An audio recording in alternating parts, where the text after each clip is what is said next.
So what is financial planning anyway? Hey everybody, it's Dennis LaVoy with Telos Financial, Michigan's financial advisor for Millennials, Xennials, Gen X, and all young professionals. Thanks for joining me. Today I'm going to talk about what is financial planning. It's one of the most common questions I get. I think people typically assume financial planning is just investment management. You know, it's sort of this old school idea of Wolf of Wall Street type trading, that sort of thing. And investment management is a piece of it, but then financial planning is a much bigger scope than that.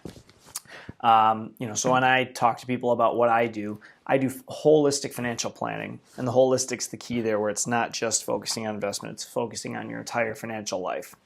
So that's what I'm going to talk about today. Depending on your personal situation, some areas will be more important than others, some won't apply, some others will apply, but I'm going to talk about a few of the most common financial planning areas that apply to most families.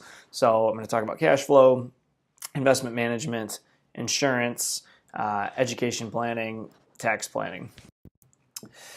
So cash flow management, basically if you spend more than you make, it's not going to be good for your financial planning situation.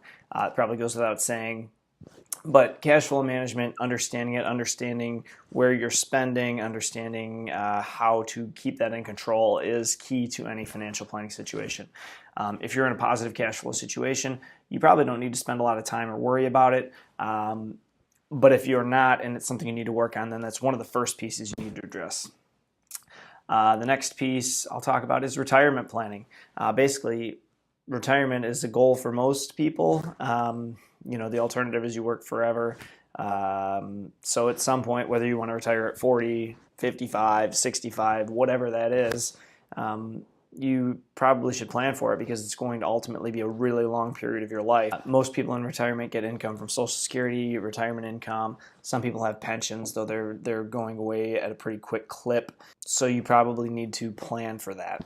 If you have kids or a college graduate, you may have student loans. You may want to help your kids pay for their school so they don't have the student loan dilemma that you had. So it's just something to be aware of, something to consider, and it applies to a lot of families.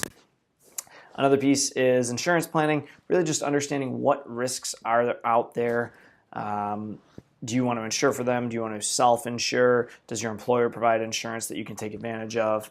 It's really just being aware of the risks that are out there, understanding the statistics, understanding what applies to you, and taking care of those pieces. Investment management is another piece that applies to most families. As you have savings, you may or may not want them in investments.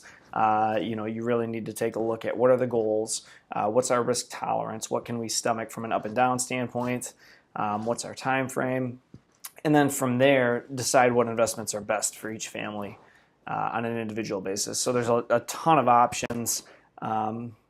It's really personal to you. Another piece is tax management.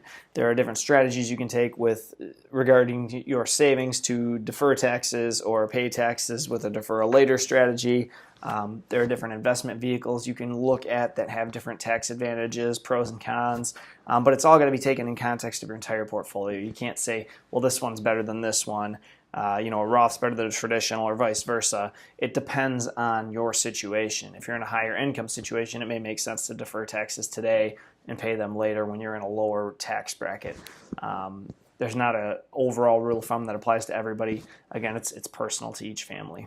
Estate planning does apply to everybody because the last time I checked, the mortality rate is still 100%. Estate planning isn't really something you do for you personally. It's something you do for your loved ones so that if and when something happens to you, you've taken the appropriate steps to make it easy for your loved ones to take care of you or to handle your estate when you ultimately pass away.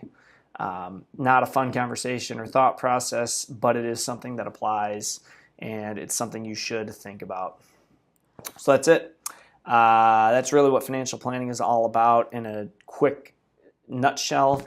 Some of the key areas, again, as I said, cash flow management, investment management, retirement planning, education planning, tax planning, estate. I think I talked about 5 at the beginning, but there's a bonus one in there for you. Thanks for joining me today. Again, it's Dennis LaVoy with Telos Financial. Check out my website. Give me a call to schedule a meeting. I'd love to talk with you about your financial situation. and look forward to seeing you next time. Bye-bye.